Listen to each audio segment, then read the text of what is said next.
to the Daily Bite. I'm your host, Pastor Steve Andrews. Today's text is from 1 Kings chapter 10. Now when the queen of Sheba heard of the fame of Solomon concerning the name of Yahweh, she came to test him with hard questions. She came to Jerusalem with a very great retinue, with camels bearing spices and very much gold and precious stones. And when she came to Solomon, she told him all that was on her mind. And Solomon answered all her questions. There was nothing hidden from the king that he could not explain to her. And when the queen of Sheba had seen all the wisdom of Solomon, the house that he had built, the food of his table, the seating of his officials and the attendance of his servants, their clothing, his cupbearers, and his burnt offerings that he offered at the house of Yahweh, there was no more breath in her. And she said to the king, The report was true that I heard in my own land of your words and of your wisdom, but I did not believe the reports until I came and my own eyes had seen it. And behold, the half was not told me. Your wisdom and prosperity surpass the report that I heard. Happy are your men, happy are your servants who continually stand before you and hear your wisdom. Blessed be Yahweh your God, who has delighted in you and set you on the throne of Israel. Because Yahweh loved Israel forever, he has made you king, that you may execute justice and righteousness. Then she gave the king 120 talents of gold and a very great quantity of spices and precious stones. Never again came such an abundance of spices as these that the queen of Sheba gave to King Solomon. Moreover, the fleet of Hiram, which brought gold from Ophir, brought from Ophir a very great amount of almug wood and precious stones. And the king made of the almug wood supports for the house of Yahweh and for the king's house, also lyres and harps for the singers. No such almug wood has come or been seen to this day. And King Solomon gave to the queen of Sheba all that she desired, whatever she asked, besides what was given her by the bounty of King Solomon. So she turned and went back to her own land with her servants. Now the weight of gold that came to Solomon in 1 year was 666 talents of gold, besides that which came from the explorers, and from the business of the merchants, and from all the kings of the west, and from the governors of the land. King Solomon made 200 large shields of beaten gold. 600 shekels of gold went into each shield. And he made 300 shields of beaten gold. 3 minas of gold went into each shield. And the king put them in the house of the forest of Lebanon. The king also made a great ivory throne and overlaid it with the finest gold.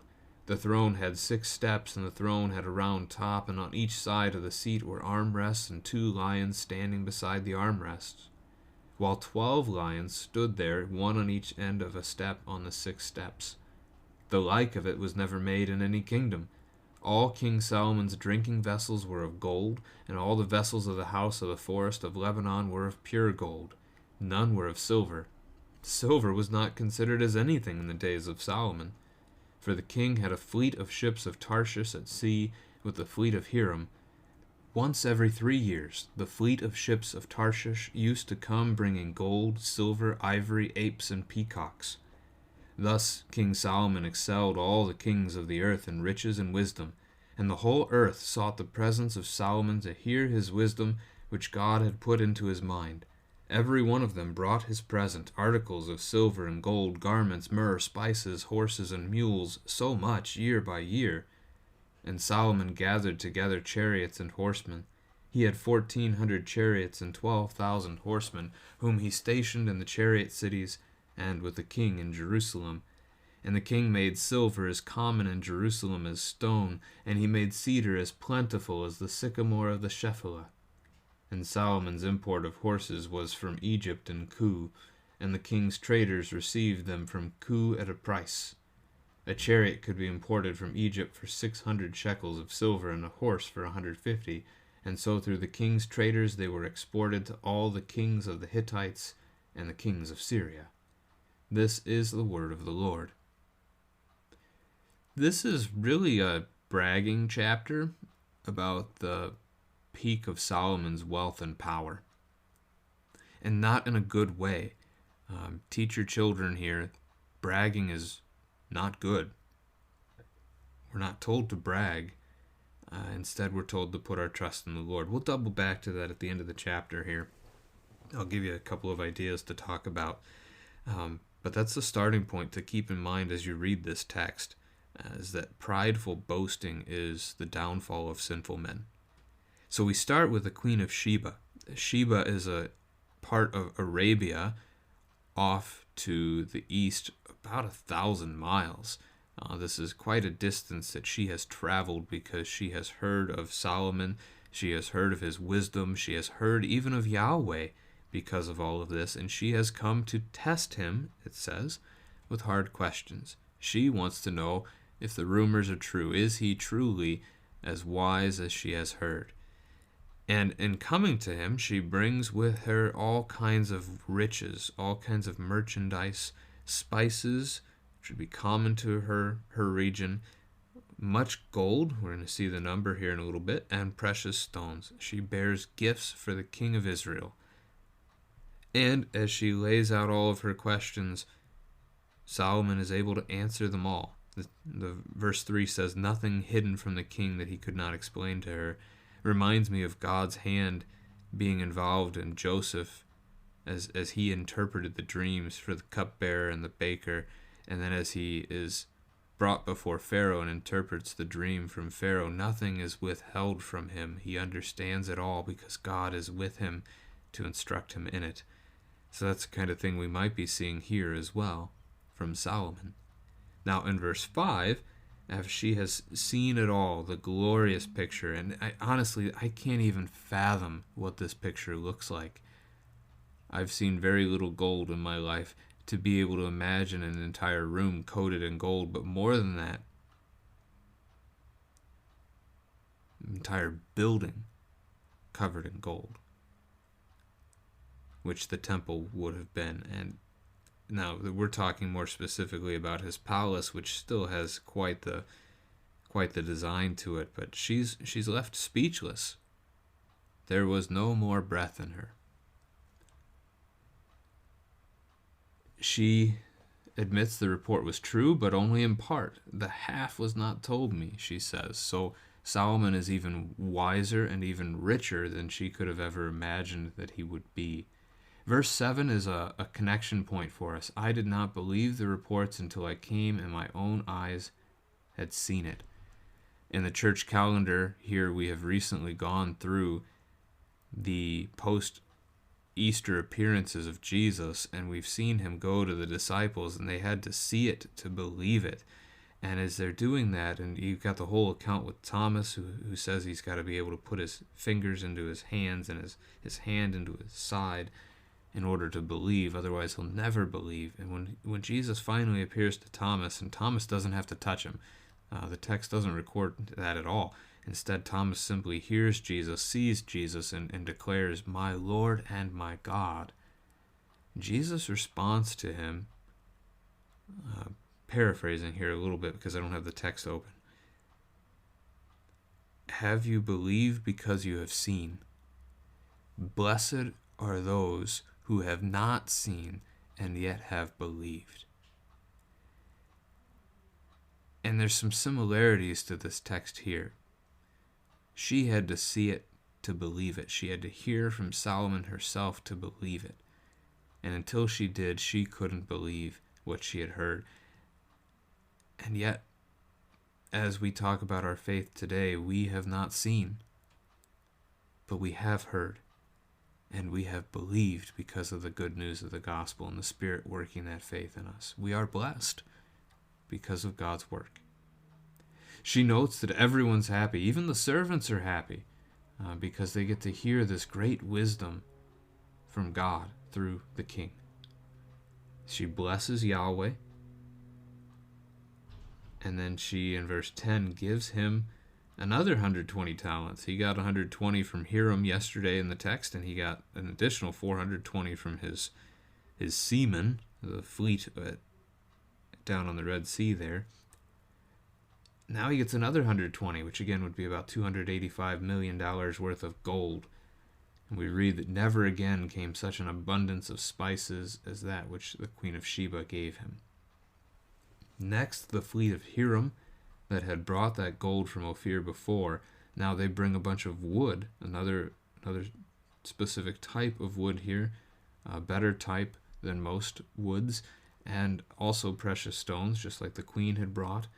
And he turns the wood into supports for the temple and for the palace in order to strengthen them even more. And he builds musical instruments out of them. Harps and lyres will be mentioned a few times in the book of Psalms as instruments used by God's people. Then in 13, he gives to the Queen of Sheba anything she wanted, all that she desired, and she goes home. He has so much wealth that it's easy for him to do that, and it's not a trouble whatsoever. So we read in verse 14 that the weight of gold Solomon received in that 1 year was 666 talents of gold. The 120 plus 120 plus 420 would equal 660. So a little bit of extra gold comes in addition to that. And then that's besides everything from his explorers, from the business earned by the merchants, from the other kings that came to him, and the governors. So who knows how much gold Solomon actually brought in that time alone. He turns some of it into large shields. 600 shekels of gold into a shield, that's a fifth of a talent. That's 40 talents for 200 large shields. That's about $100 million worth of gold right there, 95 million roughly, to make those shields. And he makes 300 more shields, so smaller ones, out of minas, 3 minas of gold each. A mina is about 1/20th of a talent, so this is 15 more talents worth of gold that he expends on these. So the large shields weigh 15 pounds, the smaller ones weigh about 3.75 pounds, about a fourth of the size of the big ones. Then he makes an ivory throne, and he covers it. Ivory today is considered such a precious stone. To think of covering it is crazy.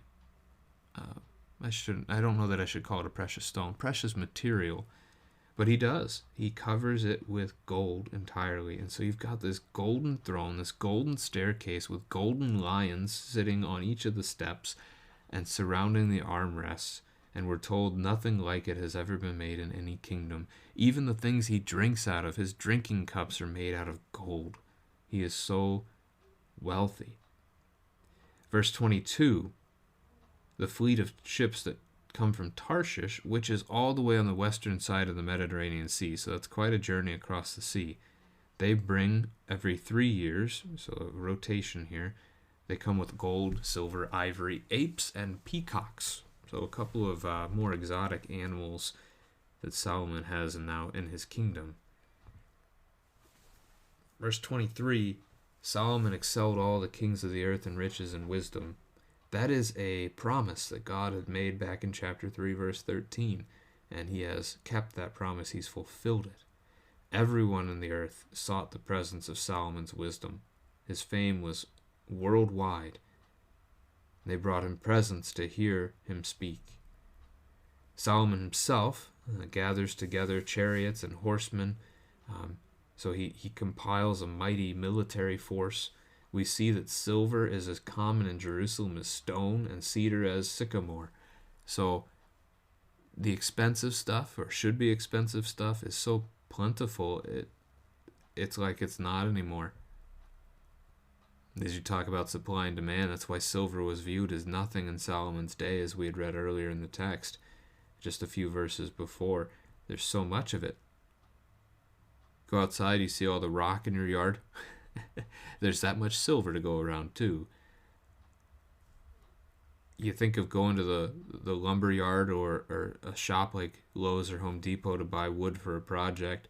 This is like comparing the white wood or the pine to the fancier stuff, the oaks, those kinds of things. That kind of a difference is the difference between the cedar and the sycamore. The best trees of the world, the best lumber that they had to offer at the time, it's plentiful. It's everywhere because of that relationship with Hiram and Tyre. Now in verse 28, we read specifically here, Solomon's import of horses was from Egypt. And I'm just going to pause there. Deuteronomy chapter 17, verse 16 very specifically forbids this in two different ways. It forbids the king of Israel, it forbids the people of Israel, but the king, from having many horses. Why might that be? Well, it's a thing about military might. Do you remember the account of Gideon in Judges? I think it's Judges chapter 7, where he's going into battle with like 30,000 men, and God says it's too many. And God whittles the army down all the way to 300. And then they fight the battle against 135,000 Midianite soldiers, and they win without casualty. All 300 soldiers return alive. Or David going up against Goliath, this giant of a man who's excelled in warfare his entire career, and he's killed by a little shepherd boy with a sling. The point of the matter is trust in God, and that's lost here in the text. It's lost by Solomon. The other thing in Deuteronomy 17:16 that's specifically forbidden is to go back to Egypt for horses. So that relationship with Egypt, as they left Egypt, was to be put behind them. They were never to return in that sense, especially not to rely upon Egypt in that way. So, as I mentioned, there would be some things to talk about with your kids here. What's the trouble in this text? Is wealth bad? No. Wealth is just wealth. It's just a thing. It doesn't really matter. But it's what happens when you have that wealth that becomes important. The question is, where is your trust? When it comes to his wealth, Solomon's trust is in his own possessions. He's bragging about all that he has, and that's not good. He's not trusting that the Lord will provide for him day by day. He's got so much he thinks he's fine. And we fall into that too. The lives of luxury we live as Americans, we have so much more than most people in the world do. Even the poor among us have so much more than most of the people in the world do. And we live lives of luxury, and it takes our minds off of the provision. As you think of the Lord's Prayer, give us this day our daily bread, do we really mean that prayer? Do we really trust that God will provide for us today? Or do we figure we're good, we're covered, I've done well enough, I can provide for myself? That's a challenge, and it's a big one. For Solomon, it's also the military, the pride, the lack of trust in God, that he can defend himself. He has such strength that nobody will bother to attack him. He's not trusting that God is his refuge and strength. He's not trusting that God could fight for him even if he had no horses and no chariots, although that was most of Israel's history before this. So teach our children, this is the goal of this chapter, teach our children not to trust in the things of this world, but to trust in God above all things. He will provide for us. He will care for us. And indeed he has through our Savior, Jesus Christ.